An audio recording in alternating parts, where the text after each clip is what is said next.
Hello everyone, welcome to rise and crack. आज मैं आप लोगों को लॉज ऑफ हेरिडिटी या वंशानुक्रम के नियम को बताऊंगी। क्या है ये वंशानुक्रम के नियम? देखिए, आज मैं आप लोगों को 3 नियम बताऊंगी: law of similarity, law of variation and law of regression. First आ जाते हैं लॉ ऑफ सिमिलरिटी पे या समानता का नियम। इस नियम को लॉ ऑफ रिजेम्बलेंस या समान प्रतिमान का सिद्धांत भी कहते हैं। इसके अंदर कहते हैं लाइक बिगेट्स लाइक। इसका क्या मतलब है? मतलब इसमें लाइक बिगेट्स लाइक का मतलब है, मतलब जैसे पेरेंट्स वैसे ही बच्चे। अगर पेरेंट्स का कॉम्प्लेक्शन फेयर है तो बच्चे का भी कॉम्प्लेक्शन फेयर होगा। अगर पेरेंट्स की अगर पेरेंट्स की आईक्यू हाई है तो जो बच्चे हैं उनकी भी आईक्यू क्या होगी? हाई होगी। अगर पेरेंट्स की आईक्यू लो है तो बच्चों की भी आईक्यू लो होगी। तो इस तरह से, या पेरेंट्स डार्क कॉम्प्लेक्शन के हैं तो बच्चे भी डार्क होंगे। मतलब जैसे जीरोक्स कॉपी हैं, एक तरीके से बच्चे क्या हैं? पेरेंट्स के जीरोक्स कॉपी हैं। तो जैसे पेरेंट्स वैसे ही बच्चे, इसलिए इसको कहते हैं लाइक बिगेट्स लाइक। तो इस तरह से समानता के नियम में जो है बच्चे जो है वो पेरेंट्स के जैसे ही होंगे, बिल्कुल उनकी जीरोक्स कॉपी होंगे। लेकिन क्या ऐसा होता है? क्या बच्चे पेरेंट्स के बिल्कुल जीरोक्स कॉपी होते? क्या सारे कैरेक्टरिस्टिक्स? हाँ, मैं मानती हूँ कि बच्चों के बहुत से कैरेक्टरिस्टिक्स पेरेंट्स से मिलते हैं, लेकिन सभी कैरेक्टरिस्टिक्स नहीं मिलते हैं। कहीं पे उनमें वेरिएशन पाया जाता है। तो इसलिए अब मैं बताऊंगी लॉ ऑफ वेरिएशन, क्यों उनमें वेरिएशन पाया जाता है।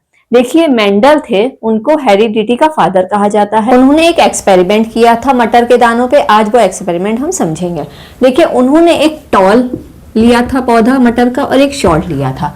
जब इन दोनों को उन्होंने मीट कराया तो उससे 4 पौधे बने। 4 पौधे बने। ये चारों ही पौधे टॉल थे। ये कैसे थे? ये चारों ही टॉल थे। लेकिन जब इन दोनों टॉल के को मीट कराया तो उससे बनने वाले, उसमें जो जब फर्स्ट उन्होंने टॉल और शॉर्ट को मीट कराया तो उससे 4 पौधे बने। वो चारों कैसे थे? टॉल थे। फिर इन्होंने ये 2 पौधे लिए टॉल और फिर इनको मीट कराया तो यहां पर 3 तो टॉल बन गए लेकिन एक शॉर्ट बन गया। क्यों? क्योंकि ये जो शॉर्ट था, ये शॉर्ट ने कहां से क्या कैरेक्टर ले लिया था? ये अपने फोर फादर से ले लिया था। क्योंकि इसका जो फोर फादर थे, जो पहले की जनरेशन, इस जनरेशन से जो पहले की जनरेशन थी, उसने यहां से ले लिया और ये शॉर्ट बन गया। तो इस तरह से लॉ ऑफ वेरिएशन ये कहता है कि जरूरी नहीं है कि जो बच्चे हैं उनके अंदर अपने पेरेंट्स से ही बिल्कुल सिमिलर कैरेक्टरिस्टिक्स हैं। हो सकता है वो अपने फोर फादर से भी ले सकते हैं कैरेक्टरिस्टिक्स। जैसे कि यहाँ पे ये दोनों तो टॉल थे, लेकिन इनका जो एक पौधा बन गया शॉर्ट, तो इसने कहाँ से ले लिया? इसने अपने फोर फादर से ले लिया। ये तो इस तरह से हमने देखा कि लॉ ऑफ वेरिएशन ये बताता है कि बच्चे जो होते हैं वो अपने पेरेंट्स से डिफरेंट होते हैं, मतलब वेरी करते हैं। अगर पेरेंट्स की आईक्यू हाई आईक्यू वाले हैं तो हो सकता है बच्चे की आईक्यू लो हो। बच्चे पेरेंट्स लो आईक्यू के हैं तो बच्चे हाई आईक्यू के हो सकते हैं। पेरेंट्स का कलर कॉम्प्लेक्शन डार्क है तो बच्चे फेयर कॉम्प्लेक्शन के हो सकते हैं। तो इस तरह से बच्चे क्या होते हैं? अपने पेरेंट्स से रिवर्स होते हैं।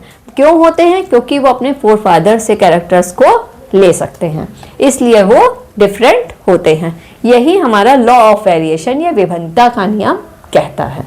अब हम आ जाते हैं अपने नेक्स्ट लॉ पे, लॉ ऑफ रिग्रेशन या प्रत्यागमन का नियम। क्या है ये प्रत्यागमन का नियम? देखिए, रिग्रेशन मतलब होता है एवरेज। रिग्रेशन मतलब क्या होता है? एवरेज। आपने पढ़ा होगा मीन मीडियन मोड स्टैटिस्टिक्स में, तो उसमें जो मीन होता है, जो एवरेज होता है, उसी का मतलब है रिग्रेशन।